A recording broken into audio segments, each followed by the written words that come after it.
Pernah nggak sih masuk rumah orang, dari luar kelihatan mewah, tapi di dalamnya kok sempit, pengap, kayak susun puzzle yang salah ya?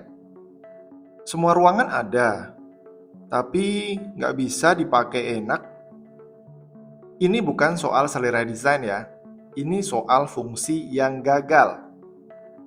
Yuk kita bahas kenapa banyak rumah di Indonesia itu gagal fungsi. Kamu lagi nonton belajar arsitektur, bagian dari R3 Studio. Tempat kita kulik dunia arsitektur dengan cara yang seru dan masuk akal. Masalah pertama, biasanya tampilan diutamakan, tapi fungsi diabaikan. Banyak orang mulai dari tampilan rumahnya dulu. Mau yang ala Jepang, ala Eropa, ala Bali modern, dan macam-macam. Tapi setelah fasadnya cakep, baru deh bingung. Tangganya taruh mana ya?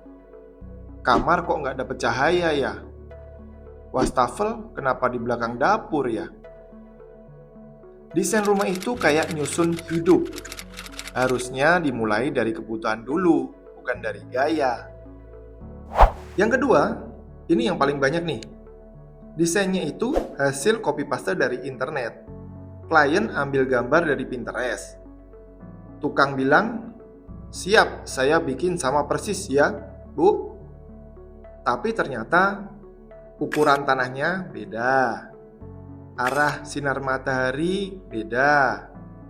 Lalu kebiasaan keluarga penghuni rumah juga beda. Nah, ujung-ujungnya rumah jadi panas, sumpek, gak nyaman.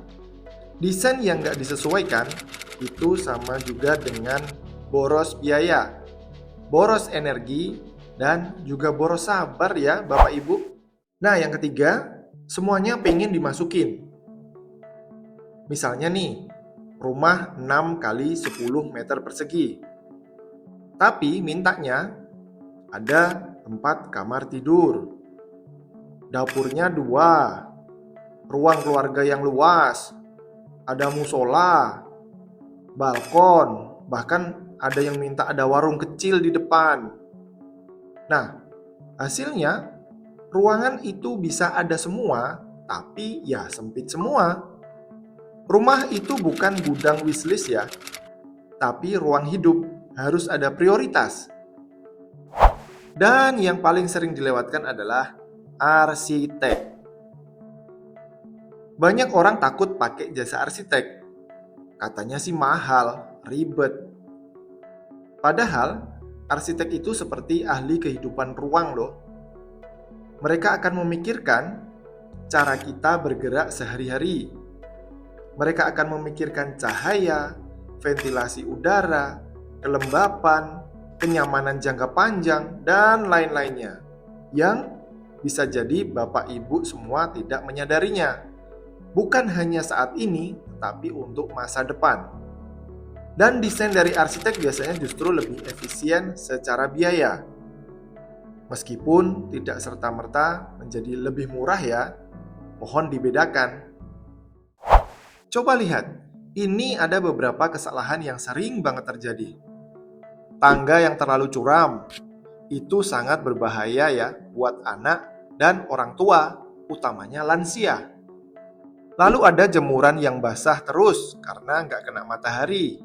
Atau dapur yang kayak lorong sempit, sehingga ketika ada almari, kitchen set, pintunya dibuka nggak bisa karena minim space. Atau WC yang dekat dapur, baunya menyiksa hidup karena nggak ada ventilasi ke ruang luar. Semua ini sebetulnya bisa dicegah ya, kalau desainnya dirancang dari awal dengan benar. Solusinya bukan sulap, tapi cukup dengan mulai desain dari aktivitas hidup, bukan tampilan. Lalu konsultasi dengan profesional seperti arsitek. Nah, pahami juga arah matahari, arah angin, dan kebutuhan penghuni. Rumah yang dirancang dengan benar itu sama juga dengan hidup yang lebih nyaman. Tentunya itu yang dimau kan?